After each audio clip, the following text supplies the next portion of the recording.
Hey folks, I'm Craig Rybczynski. I've been working in lacrosse for nearly 20 years, 13 with Aero Express Sports, the Rochester Nighthawks, and the Hamilton Nationals. Now this series is not going to take a look at the Rochester Nighthawks' chance to win 3 straight championships. Instead, what it is going to do is take a look at a professional sports organization that has a very unique mission, living a good and healthy lifestyle. We'll take a look at players and staff in ways that you've never seen before. This first episode simply titled, Son of Rochester. For this one, we had to go deep into the bowels of the city. It's gonna be noisy.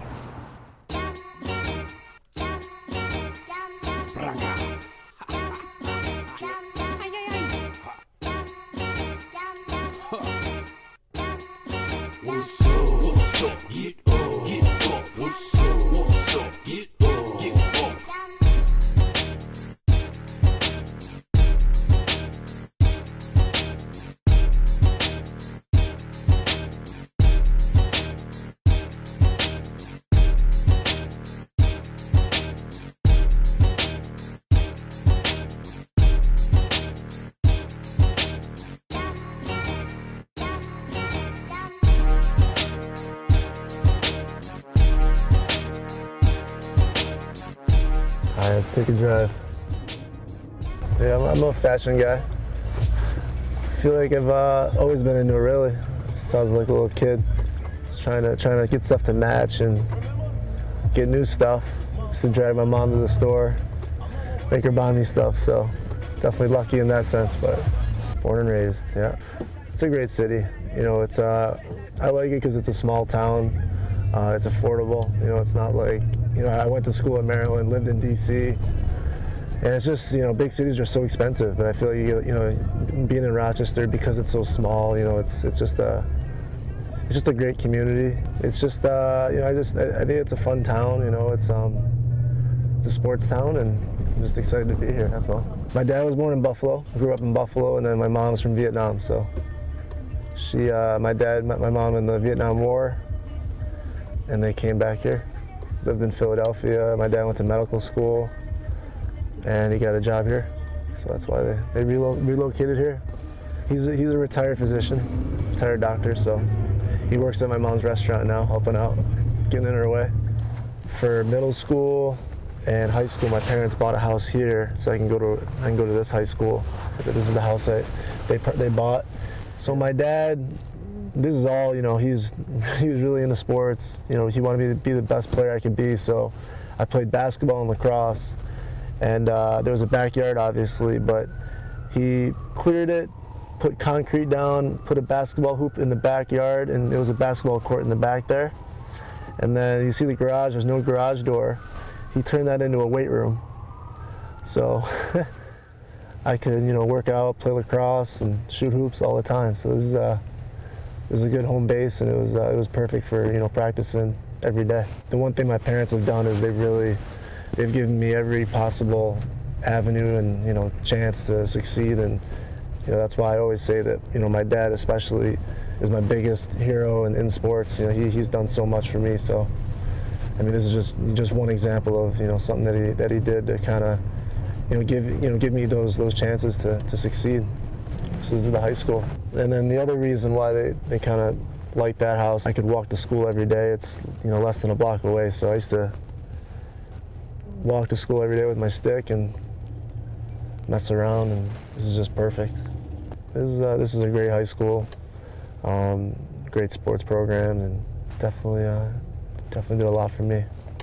I was a very, very average student, so I never really loved school, but, you know, I was always more focused on sports. But, you know, I try and tell everyone that it is really important in your life, and, you know, I wish I had done better, but I was determined to become a great athlete. So I think that might have taken more time out of my hands. I think I'm gonna put on something a little bit warmer, a little flannel. All right, let's do it.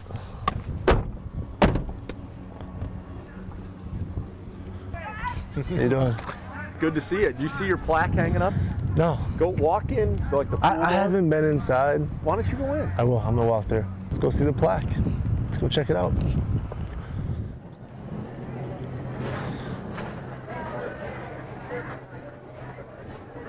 That's you? That's me.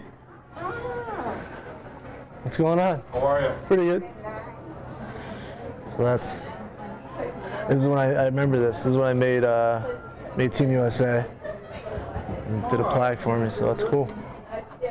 This is Jeff Arndt, one of my good friends, Rob Chiamentozzi, and these are all my classmates growing up, Pat Mullen, and myself. So blast from the past right there. Those are the days.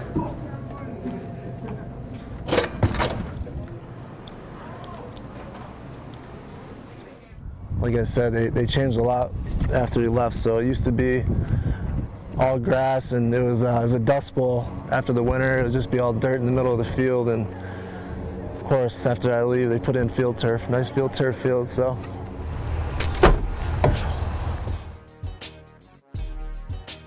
This is the Frank Lloyd Wright house, the famous house right here. The guy that owns TSE, that built TSE, where we practice. He lives in there. So this house coming up is George Eastman house, the guy that built Kodak.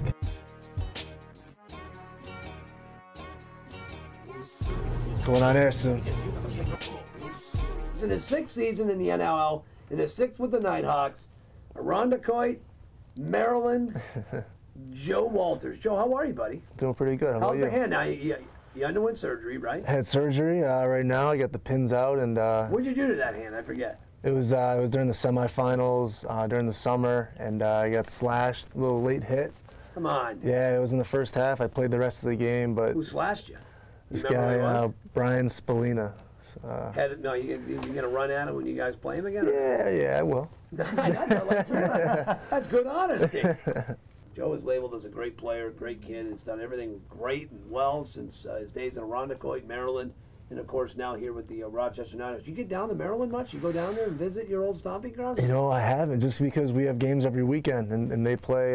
It's the same season, so it's tough to get down, but I'm trying to.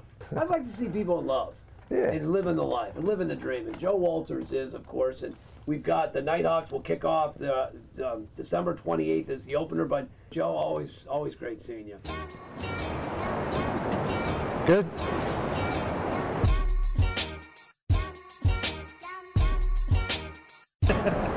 Careful.